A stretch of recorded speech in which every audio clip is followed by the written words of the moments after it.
அலைக்கும் வரஹ்மத்துல்லாஹி வபரகாத்துஹு. நபி ஸல்லல்லாஹு அலைஹி வஸல்லம் அவங்களுடைய கண்ணீர் இரக்கத்தின் மூலம் வெளிப்பட்டிருக்கு. எப்போ என்ன சம்பவம் கேட்கலாமா? கண்ணீர் சிந்துவது பொறுமைக்கு முரணானதல்ல.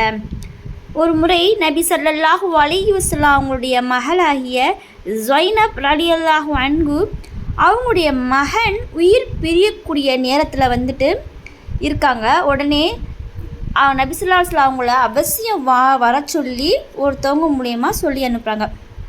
அதுக்கு நபி ஸல்லல்லாஹு அலைஹி வஸல்லம் முதல்ல போய் என் மகட்ட சலாத்தை சொல்லிடுங்க, பின்னாடி இதை சொல்லுங்க. என்ன சொல்லியிருக்காங்க? எதை அல்லாஹ் எடுத்துக்கொண்டானோ அது அவனுக்குரியது, எதை கொடுத்திருக்கிறானோ அதுவும் அவனுக்கு சொந்தம்தான். ஒவ்வொரு வேலையும் அதற்குரிய நேரத்தில் அவனிடத்தில் என்ன செய்யும்? நடைபெற்றுக்கிட்டே இருக்கும். ஒவ்வொரு வேலையும் அவனிடத்தில் நடைபெற்றுகிட்டே இருக்கும். எனவே தன் மகளை பொறுமையாக இருக்க சொல்லுங்க, அதற்குரிய கூலியும் கிடைக்குமாறு நம்பிக்கை வைக்க சொல்லுங்க அப்படின்னு சொல்லிட்டு சொல்லி விட்றாங்க. ஆனால் அவங்களுடைய மகள் யார்? ஸைனப் ரலியல்லாஹு அவங்க என்ன செய்யல, கேட்கல. மறுபடியும் அல்லாஹ்வின் மீது சத்தியமாக மறுபடியும் போய் சொல்லுங்க, நபி ஸல்லல்லாஹு அலைஹி வஸல்லம் அவங்கள கண்டிப்பாக என்னுடைய இல்லத்துக்கு என்ன செய்யுங்க, வர சொல்லுங்க அப்படின்னு சொல்லி விட்டுறாங்க. உடனே நபி ஸல்லல்லாஹு அலைஹி வஸல்லம் அவங்களும் மகளுடைய இல்லத்திற்கு போகிறாங்க. அவங்களோட சேர்ந்து சில சஹாபாக்களும் என்ன செய்கிறாங்க, போகிறாங்க.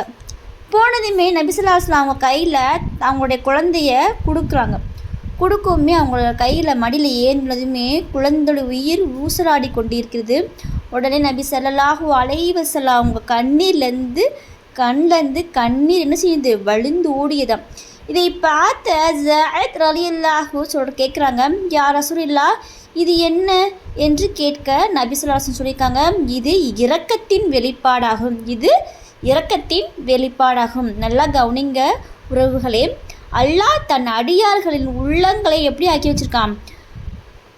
மற்றவங்க அதாவது ஒரு தன் அடியார்களின் உள்ளங்களை இவ்வாறாக ஆக்கியுள்ளான் என்று பதில் சொல்லியிருக்காங்க. மற்றொரு அறிவிப்பில் சொல்கிறாங்க, நாடியவர்களுக்கு உள்ளங்களில் அல்லாஹ் இதை ஏற்படுத்தி உள்ளான். அதாவது அடியார்களில் யார் அல்லாஹ் இரக்கம் கொள்கிறானோ அவன் மீது அல்லாஹும் இருக்கிறான். அதாவது ஒரு மனிதர்கள் மீது யார் இரக்கமாக பார்க்குறாங்களோ அவங்க மீது அல்லாஹும் இரக்கம் கொள்கிறான். அழகான விஷயம்.